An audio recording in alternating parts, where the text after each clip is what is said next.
زندگی کے کچھ نمونے سناتا ہوں، اگر آپ توجہ سے سنیں تو انشاءاللہ مولانا نے بتائی صاحب نے فرمایا انشاءاللہ وقت پر بات ختم ہو جائے گی، نماز وقت پر ہوگی، دعا بھی ہوگی، اس سے پہلے ذکر بھی ہوگا، لیکن آپ توجہ رکھیں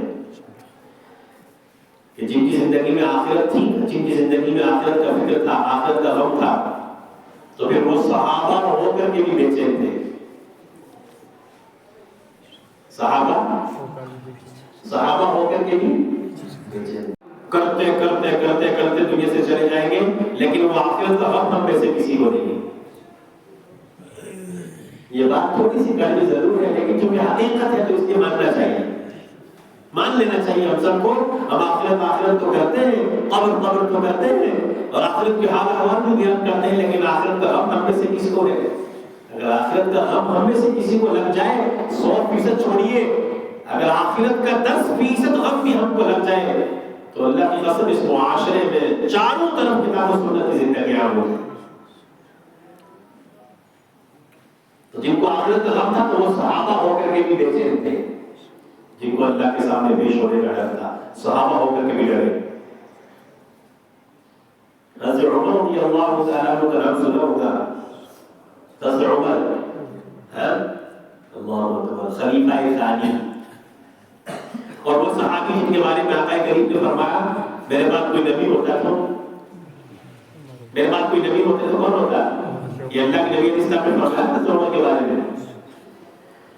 ان کے بارے میں آتا ہے کہ ایک مرتبہ ان کے دور خلافت کی بات ہے کہ مسجد نبوی صلی اللہ علیہ وسلم جو اس کو بہت محدود تھی، بہت محدود ایریا میں تھی.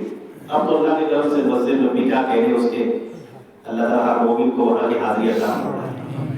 یقین جانیے جب یہ حرمین کا کہیں سے بھی کوئی معمولی سے بھی کوئی ذرہ تذکرہ سامنے آتا ہے تو پورا بدن بجتا ہے. تو قربان اس دھرتی کے ذرے ذرے پر اللہ آپ کو جو نہیں گئے نا، اللہ تعالیٰ اپنے خزانے غیب سے آپ کو اسباب دے، اور آپ پہلی فرصت میں آپ سے کہتا ہوں جسے بھی اللہ نے کچھ دے رکھا ہے نا، وہ پہلی فرصت میں ارادہ کرے، موت کا کوئی بھروسہ نہیں کہ پہلی فرصت میں اپنی اس تمنا کو پورا کرے اور اللہ سے مانگے کہ اللہ ان گنہگار آنکھوں کو ایک مرتبہ اپنا وہ گھر دکھا دے. وہ کون سا گھر؟ ان اول بیت وضع للناس للذی ببکۃ مبارکا وہدی للعالمین. ایک مرتبہ کعبے کا طواف تو کر کے دیکھیں نا، اس کی محبت میں کہ دل میں خیال ہو کہ اللہ یہ وہی گھر ہے نا کہ جہاں میرے آقا کو صلی اللہ علیہ وسلم جہاں یہاں نماز پڑھتے ہوئے بدبو تابوت ہلا کر کے وضو ڈالا کرتا تھا. اللہ یہ تیرا وہی گھر تو ہے نا جہاں مقام ابراہیم میں کہتے ابراہیم پہ یہاں کھڑے ہو کر کے تیرے گھر کی تعمیر کی تھی. اللہ یہاں وہی گھر تو ہے نا، یہ وہی جگہ تو ہے نا جہاں تیرے گھر کا دروازہ ہے. اور ہمارے آقا نے ہم سے کہا ہے کہ جو یہاں آ کر کے اپنے گال لگا کر یہاں چمٹ کر کے دعا مانگے اللہ اس کی دعا کو قبول کر لیتا ہے. ان محبت بھرے جذبات سے ایک مرتبہ حرمین کے سفر کر کے دیکھیں. اور پھر مدینہ منورہ میں وہاں تو قدم قدم پر عشق ہے. اللہ تعالیٰ ہر مومن کو حرمین کی حاضری عطا فرمائے. آپ کے شوق کے لیے ایک حدیث بھی سنا دیتا ہوں. نبی علیہ الصلوۃ والسلام نے فرمایا من زار قبری وجبت له شفاعتی، جس نے میری مرنے کے بعد، میری دنیا سے جانے کے بعد میری قبر کی زیارت کی، اس کے لیے میری شفاعت واجب ہے. ہمیں امید ہے کہ ہمارے نبی ہماری شفاعت کریں گے.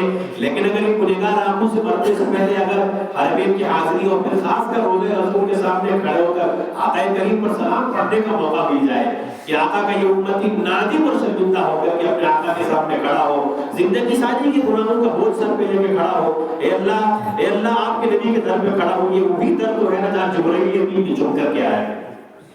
اے اللہ یہاں سے مجھے رسوا مت کرنا، اے اللہ یہاں بھی رسوا مت کرنا اور آخر میں بھی رسوا مت کرنا. ان جذبات کے ساتھ کوشش کیجیے زندگی میں. اللہ پاک اسباب اگر کم ہے تو فکر مت کیجیے گا. میں آپ کو سچی بات یہ بھی بتا دوں کہ بڑے بڑے اسباب اور وسائل والے ہیں، ساری دنیا دیکھ لی لیکن حرمین نہیں دیکھا. ایسے دنیا میں آپ کو ملیں گے لوگ کہ دنیا کے اکثر ممالک دیکھ لیے، بڑے بڑے ملکوں میں سیر و تفریح کرنے کے لیے سے کہاں نہیں پہنچے. اپنے پورے خاندان کے ساتھ اگر نہیں پہنچے تو حرمین نہیں پہنچے.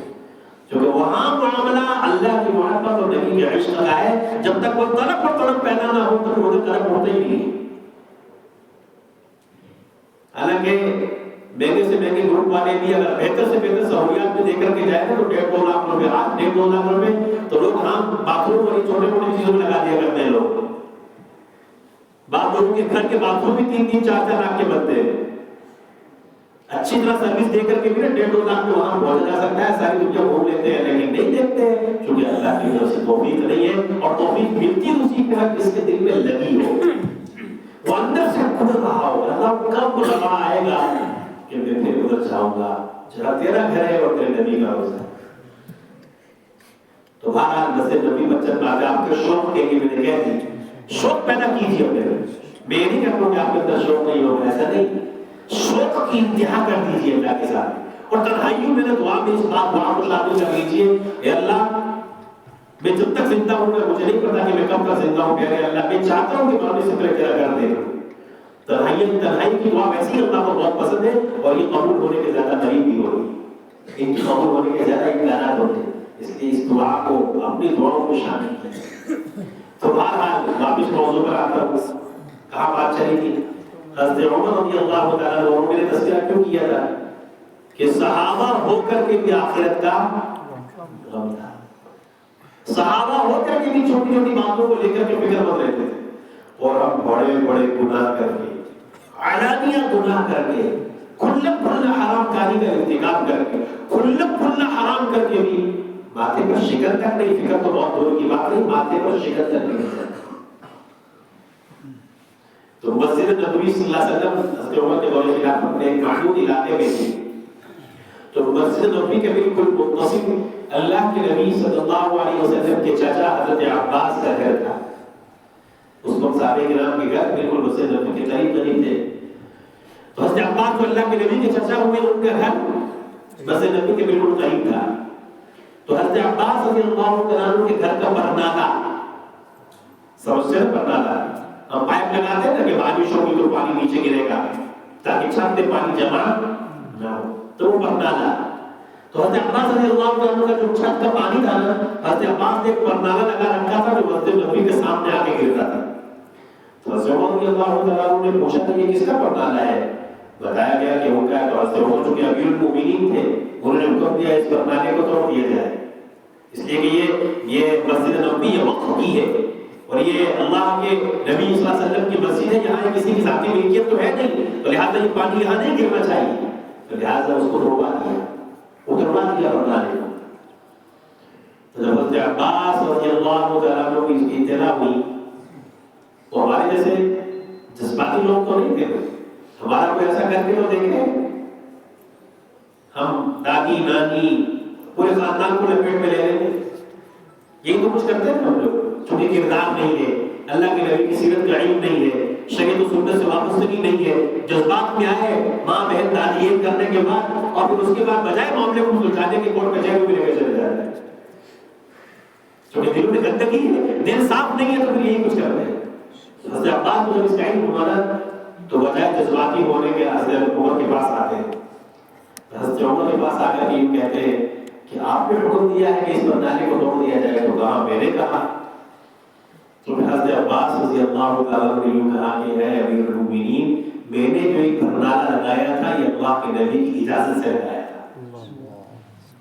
جب یہ سنا نا حضرت عمر نے کہ حضرت عباس چونکہ اللہ کے نبی کے چچا بھی ہوئے، تو میں نے اللہ کے نبی کے حکم سے یہ برنادہ کی اجازت سے یہ برنادہ لگایا تھا. حضرت عمر رضی اللہ تعالیٰ نے پہلے کہا کہ اس برنادے کو فوراً اسی جگہ لگایا جائے. تو پھر دل میں خیال آیا، یہ فکر آخر سمجھیے اپنی یہاں سے. حضرت عمر رضی اللہ تعالیٰ نے حضرت عباس سے کہا کہ میں نیچے زمین پر بیٹھتا ہوں، میرے اوپر چڑھ کر کے اللہ کے واسطے یہ برنادہ لگا دو، کہیں ایسا نہ ہو کہ قیامت میں میری اللہ کے سامنے پکڑ ہو جائے کہ جس چیز کی نبی نے اجازت دی تھی تو کون ہوتا ہے اس کو بتا دیا. اور پھر امیر المؤمنین ہے، 22 لاکھ مربع میل کے حکمران ہے، زمین پر بیٹھے تھے اور حضرت عباس ان کے کندھے پر چڑھے اور چڑھ کر کے اوپر نہ لگا ہے. یہ وہی کر سکتا ہے جس کو اللہ کے سامنے پیشی ہونے کا احساس ہو. حالانکہ میں نے کہا کہ وہ کیا تھے؟ صحابی. اور صحابی بھی، حالانکہ ہمارا ایمان تو یہ ہے کہ دنیا میں سب سے اخیر میں رخصت ہونے والے صحابی وہ بھی جنت کی ہیں. ہمارا ایمان یہی ہے، یہ عقیدہ ہے سب کا. کیونکہ قرآن نے سب کے بارے میں کہا رضی اللہ عنہ، لہذا ہمارا ایمان ہے ابو بکر کی الف سے لے کر علی کی یہاں تک سارے کے سارے صحابہ جنت میں. اور حضرت عمر تو ان صحابہ میں سے ہے جن کی بارے میں اللہ کے نبی نے فرمایا تھا عمر بن جنت. حضرت عمر تو ان صحابہ میں سے کہ اللہ کے نبی علیہ السلام نے ایک مرتبہ صبح خواب بیان کیا کہ میں نے آج رات کو خواب دیکھا کہ میں جنت کی سیر کر رہا ہوں. ایک خوبصورت سفید محل، چاندی کی طرح چمکتا ہوا محل میں نے دیکھا.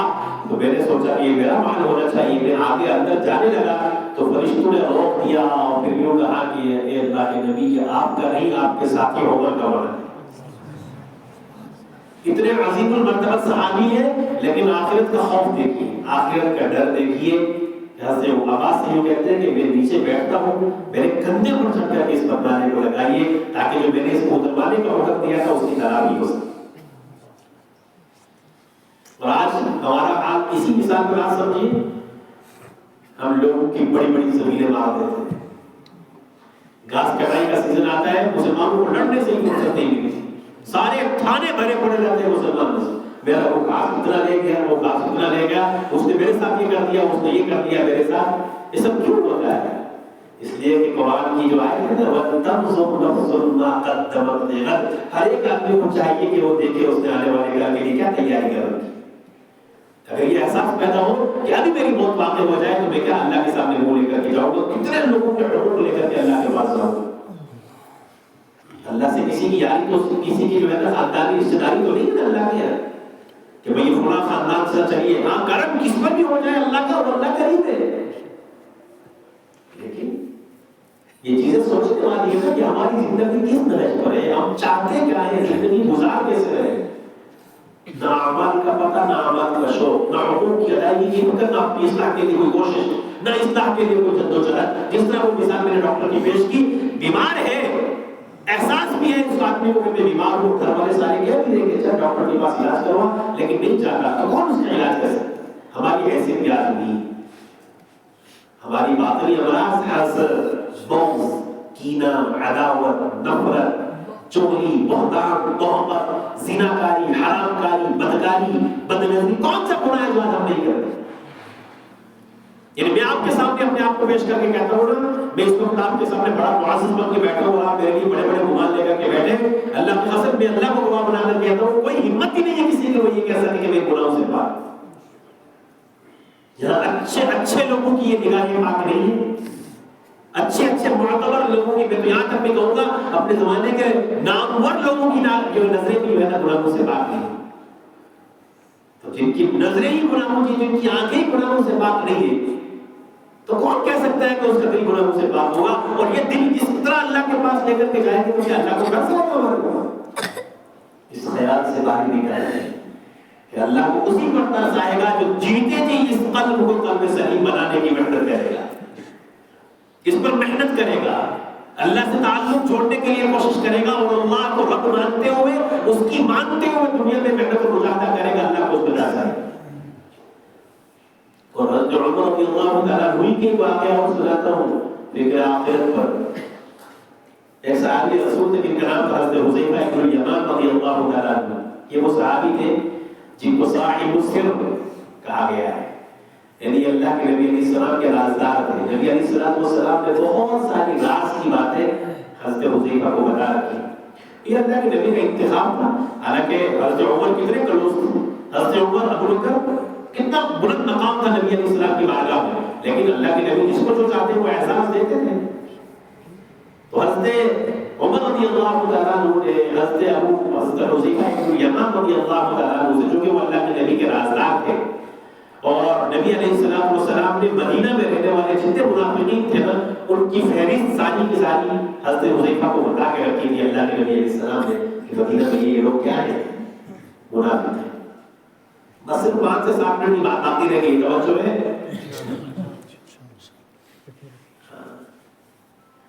نبی علیہ السلام نے ان کو مدینہ میں رہنے والے منافقین کی فہرست دے رکھی تھی کہ مدینہ میں یہ لوگ کیا ہیں. اس لیے صحابہ دیکھا کرتے تھے کہ جس کے جنازے میں حضرت حذیفہ اگر شامل نہیں ہوتے تو صحابہ کوشش کرتے تھے کہ اس کے جنازے میں شامل نہ ہو، اس لیے کہ وہ جانتے تھے کہ یہ منافق باقی صحابہ کے علم میں نہیں تھا. اب سوچئے ذرا، فکر آخرت دیکھیے، آخرت کا غم دیکھیے، آخرت کا ڈر دیکھیے. حضرت عمر جیسا صحابی حضرت حذیفہ کے پاس جاتے اور جا کر یوں کہتے ہیں کہ حذیفہ میں تجھ سے تو یہ نہیں پوچھتا کہ اللہ کے نبی علیہ السلام نے جو تمہیں نام دے رکھے ہیں ان میں کون کون ہے، کہیں میرا نام تو نہیں ہے اس میں؟ آپ سوچیں ذرا، کہیں میرا نام تو اس میں نہیں، میرے نام کے ساتھ خالی صاحب لگا ہوا ہے، تو میں یہ سوچتا ہوں کہ اس کچھ کا سب سے بڑا معزز آدمی تو نہیں ہے، خالی قاری نام لگا ہے ساتھ، میرے نام کے ساتھ مفتی صاحب لگا ہے، میرے نام کے ساتھ تو فلاں علاقے کے استاد حدیث، مدرسے کے استاد حدیث، میں تو تبلیغ کا ذمہ دار، میں تو فلاں میرے ساتھ کتنا، اور وہاں صحابیت ہے، خلیفہ ثانی ہے، جنت کی بشارت اللہ کے نبی کی زبان سے سن چکے ہیں، اور قرآن پڑھتے ہوئے خود اس آیت کو پڑھتے رہے، رضی اللہ عنہ ورضوا عنہ والسابقون الاولون میں سے بھی کل وعد اللہ الحسنی بھی پڑھا ہے، لیکن اس کے باوجود کیا پوچھتے ہیں؟ تو حذیفہ کہیں میرا نام تو اس فہرست میں نہیں۔ حضرت ابو ہریرہ رضی اللہ تعالیٰ عنہ، ابو ہریرہ احادیث کی کتب میں علماء جانتے ہیں سب سے زیادہ جو جن صحابی سے احادیث پڑھی ہے وہ حضرت ابو ہریرہ رضی اللہ عنہ، ان کو تھے تو وہ صوفی سے، خالی علمی آدمی تھے، لیکن ایک مرتبہ ان کو بحرین کا گورنر بنا دیا گیا، بحرین کا گورنر بنا دیا گیا، آخرت کا خوف اور اپنے آپ کی کثرت نفسی عاجزی اتنی تھی کہ بحرین کا گورنر وہ سارے دفتری کام جتنی ذمہ داریاں تھیں وہ کرنے کے بعد برسر عام بازار میں پرانے پھٹے کپڑے پہن کر کے وزن ڈھویا کرتے تھے۔ بعد میں لوگوں نے پوچھا کہ آپ یہ کیوں کرتے ہیں؟ کہنے لگے میں اس لیے کرتا ہوں تاکہ میرا نفس مجھے کہیں اس ضعف میں مبتلا نہ کر دے کہ ابو ہریرہ تو گورنر ہے۔ یہ تھے وہ لوگ جن کے ہم نام لے رہے ہیں، جن کو ہم اپنا امام اور مقتدی مانتے ہیں، لیکن کیا جھلک ہے ہمارے اندر ان کی زندگی؟ ہم اندر سے کھوکھلے ہیں، سوائے گندگی کے ہمارے سینوں میں کچھ بھی نہیں۔ دنیا سب سے عظیم تر چیز جو ہمارے دل میں ہمارے جسم میں ہے، دل سب سے بگڑا ہوا ہمارا دل ہے۔ ساری محنت ظاہر پر اور دل پر کوئی محنت نہیں کی ہے، کبھی بیٹھ کر کے سوچا نہیں ہے کہ یہ دل بھی آخر اللہ کے سامنے جائے گا، یہ دل بھی اگر اس پر ظاہر پر محنت نہ ہوئی، اس پر محنت نہ ہوئی تو یہ دل اللہ کے پاس کیا منہ لے کر کے جاؤں گا؟ کہ جس دل میں حرام محبت، غیروں کی محبت، حسد، بغض، کینہ، ساری دنیا کی نفرتیں اسی کے اندر ہے، یہ لیکن اللہ کے پاس ضرورت ہے تو کیا منہ لے کر کے بیٹھوں گا؟ اس لیے میرے عزیزوں، میرے بزرگوں، میرے نوجوانوں، یہ زندگی بہت مختصر ہے، اللہ کی امانت ہے، مختصر ہے اور ہم میں سے کسی کو نہیں پتا کب کہاں زندگی کی، جیسا دکان پہ جاتے ہیں کبھی چائے پینے کے لیے، آٹو والے سے کہتے ہیں جلدی جلدی چائے پینا، فوراً 1 منٹ کے اندر مجھے چائے چاہیے، جلدی کرو، ہوتا ہے جیسے ہم جلدی میں ہو یا نہ ہو لیکن عادت ہوتی ہے جلدی جلدی چائے مجھے کھانے۔ تو یاد رکھنا چاہیے اس طرح ہم جلدی جلدی کر کے چائے پیتے اور منگواتے ہیں نا، تو یاد رکھنا چاہیے موت بھی اسی طرح جلدی سے آ جانے والی چیز۔ ہماری پلاننگ اور منصوبے، ہمارے عزائم اور ارادے، یہ سب دھرے کے دھرے رہ جائیں گے۔ جیسے ہمارے شکو بھائی، اللہ ان کی خبر کو دور سے بھر دے، جب ان کا حادثہ ہوا نا، انتقال ہوا اللہ کو پہرے ہوئے، اس سے پہلے تقریباً انتقال سے 2 ہفتے پہلے کی بات، میں جامعہ الطیبات سے پڑھا کر کے آ رہا تھا، تو راستے میں مجھے دکان کے پاس ملے اور مجھے اس وقت انہوں نے خوشخبری سنائی تھی کہ اس طرح عمر والدین کے ساتھ کریں گے، کیونکہ ان کو والدین نے بتایا تھا کہ ہم عمرے میں جائیں گے، خالد صاحب کو ساتھ لے جائیں گے، تو مجھے انہوں نے خوشخبری دی، اللہ ان کی خبر کو نور سے بھر دے۔ تو بعد میں والد صاحب کے سامنے انہوں نے اپنا اظہار کر دیا تھا کہ میں کیوں عمرے پر چلوں گا آپ کے ساتھ، لیکن انہوں نے بھی ارادہ نہیں بلکہ پختہ ارادہ تھا، پوری تیاری تھی۔ اور ایک دن میں گھر پہنچا عشاء کی نماز کے بعد، تو سب بچے بھی بیٹھے ہوئے تھے، ہماری بھابھی بھی، سب مجھے کہنے لگے ذرا مدینہ کے کچھ حالات سناؤ، گوشت صاحب کیسا رہا تھا سب۔ وہ ہم نے حالات سنائے، آنکھوں میں خوب آنسو آئے، لیکن کسے پتا تھا کہ میں اور والدین کو عمرے پر جائیں گے؟ یہ بھائی تو اتنی خوشی سے، اتنی چاہت سے مدینہ کے حالات سن رہا ہے اور پختہ ارادہ کر چکا ہے، لیکن اس کا نظام بھی کچھ وما تشاءون الا ان شاء اللہ رب العالمین، کہ تم بدون رب العالمین کی چاہے تو کچھ چاہ بھی نہیں سکتے۔ چاہت تھی مدینہ کی، اللہ نے پہنچا دیا، قبر میں کیا ہو میری وعدات تھی۔ یہ زندگی ہے، یہی تو حقیقت ہے۔ ایک دن ہم نے بھی اسی طرح قصہ و کہانی لگ جائے، اس لیے جو زندگی ہے اللہ کے واسطے سے نافرمانی میں نہ گزارے، اس امانت کو احتیاط کے ساتھ گزارے۔ جو اوامر کے کرنے کے کام ہے شریعت و سنت کے مطابق ان کو کرنے کا اہتمام کیجیے۔ یعنی مومن اگر ہو، ایک مثال دیتا ہوں، مومن ہے اور اس کی زندگی میں نماز نہیں ہے تو سمجھ سے باہر کی بات ہے۔ مطلب کتنی شقاوت شقاوت ہے، کتنی بدبختی ہے کہ تم مومن ہو اور پھر اپنے آپ کو مومن ہو اور تمہیں نماز کی توفیق نہ ہو۔ یعنی مومن کی شان ہی یہ نہیں ہے کہ مومن نماز نہ پڑھے، اور بے نمازی کے لیے سب سے بڑا خطرہ اس بات کا ہے، محدثین نے احادیث کی روشنی میں یہ بات لکھی ہے کہ بے نمازی کو سب سے زیادہ ڈر اس بات کا ہونا چاہیے کہ مرتے وقت کہیں اس کا ایمان سلب نہ کر لیا جائے۔ اس لیے جو کرنے کے کام ہے عوامی ان کو شوق سے کیجیے۔ یہاں کافی تعداد میں نوجوان بیٹھے ہیں، ان سے بھی بہت عاجزانہ گزارش کرتا ہوں، اس زندگی کو، اس جوانی کو بہت مختصر سی زندگی اللہ کی محبت میں، جدوجہد میں گزار دیجیے، تھوڑی سی مشقت کر لیجیے کہ جب اللہ کے سامنے آپ پہنچیں گے نا اس جوانی کو لے کر کے اللہ کے سامنے، پھر اللہ پاک آپ کو عرش کے سائے میں جگہ دے گا جس دن اس کے سائے کے علاوہ کوئی جگہ ہی نہیں ہوگی۔ اس لیے یہ حرام کاری، یہ بدکاری، یہ فوت ہے، حرام کاری کرنا، غلط باتیں کرنا، چیٹنگ کرنا، ویڈیو کالنگ ہو، یہ باتیں بھی اس لیے کہہ رہا ہوں کہ حقائق ہے، کوئی ڈکی چھپی بات نہیں ہے۔ اس لیے کوئی اگر ان گناہوں کے مربی سے اللہ کے واسطے جتنا جلدی ہو سکے ذرا اپنے آپ کو نکال لے۔ آخری بات کہہ کے بات ختم کر دیتا ہوں، ہمارا جو نفس اگر گناہوں کی طرف لے کر کے جاتا ہے نا، نفس کی مثال جو ہے، علامہ موسوی رحمۃ اللہ علیہ بہت بڑے علامہ حسن محدث بھی تھے، انہوں نے مثال لکھی ہے بہت بہترین کہ نفس کی مثال جو ہے نا دودھ پیتے بچے کی طرح ہے۔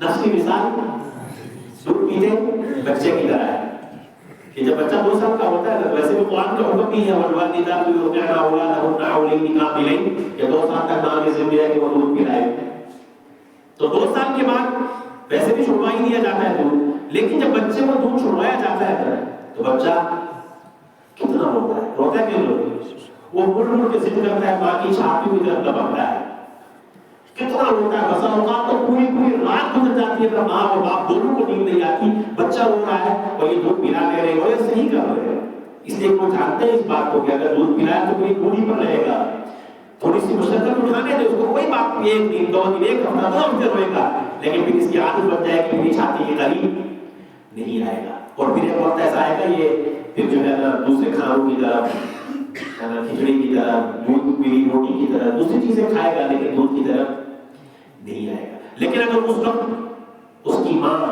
جب اس نے اس کو دودھ چھڑایا، اس میں ترس کھا لے، اس کے روتے بلکتے منہ کو دیکھ کر کے ماں ترس کھائے پھر چھاتی سے لگا لے، تو بتاؤ کبھی زندگی میں وہ دودھ چھوڑ سکے گا؟ وہ بڑا بھی ہو جائے گا کبھی وہ نہیں چھوڑ سکے گا۔ یہی مثال نفس کی بھی ہے، ہم نے اس کو گندگیوں کا عادی بنا کے رکھا ہے، حرام کاری کا عادی بنا کے رکھا ہے، پھر کہتے ہیں کہ اصلاح نہیں ہوتی، جب ہم نے اس کو دیا ہی وہ ہے جو وہ چاہتا ہے تو اصلاح کیسے ہوگی؟ ایک مرتبہ نفس کا اور گناہوں کا آپس میں اس کو دوری تو کر کے دیکھیے نا، نفس کو گناہوں کو دور کر کے دیکھیے ایک مرتبہ، اس میں بہت پیدا کیجیے، تھوڑی دیر وہ ابال آئے گا نفس کے اندر، تھوڑی دیر وہ پریشان کرے گا، تھوڑی دیر آپ کے اندر بے چینی آئے گی، لیکن ایک وقت ایسا آئے گا کہ وہ اس کے اندر وہ دھیرے دھیرے جس طرح بچہ چپ ہو جاتا ہے تو آپ کا نفس بھی کنٹرول میں ہو جائے گا، پھر آپ کو گناہوں کو حرام کاری کی طرف لے کر کے نہیں جائے۔ اور ہم یہ چاہتے ہیں کہ نہیں، نفس کو پلاتے بھی رہے، کھلاتے بھی رہے، اور جو نفس خواہش کرے اس کو پورا کرتے رہے، اس طرح کبھی بھی کسی کی اصلاح نہیں ہو سکتی، اس طرح کبھی بھی نفس ہمارا نفس مطمئنہ نہیں کر سکتا۔ اس لیے اپنے نفس کو سدھارنے کی کوشش کریں، مختصر سے زندگی کو اللہ کے احکامات پر گزارنے کی کوشش کریں، تاکہ جب ہماری موت آئے تو پیچھے دنیا والے بھلے روئے، ہمارا باپ چلا گیا، بیٹا چلا گیا، بھائی چلا گیا، وہ روئے، لیکن ہم جدھر جائیں تو ہم کم سے کم قبر میں جا کر کے نہ روئے۔ ہمارے لیے قبر آخرت میں جنت کا باغ بنے، اس کے لیے اسی دنیا میں محنت، تھوڑی مشقت، اللہ کو راضی کرنے کے لیے فکر، اپنی جوانی کو داغدار ہونے سے بچائیے، زبان کو ذکر کا عادی رکھیے، آنکھوں کو گناہوں سے بچائیے، کتاب و سنت والی زندگی اپنائیے، اپنے بچوں اور بیٹیوں کی، خاص طور سے بچوں کی تربیت کی خاص فکر کیجیے۔ ایسا نہ ہو کہ یہی اولاد کا قیامت میں اللہ کے سامنے ہمارا گریبان پکڑے اور ہم اللہ کے سامنے جواب دینے کی بھی لائق نہ ہو۔ یہ اصلاحی مجلس کے عنوان پہ ہم سب جمع تھے، تو میری اصلاح کا محتاج، آپ سب بھی اصلاح کے محتاج، اور کب تک ہم محتاج ہیں اپنی اصلاح کے؟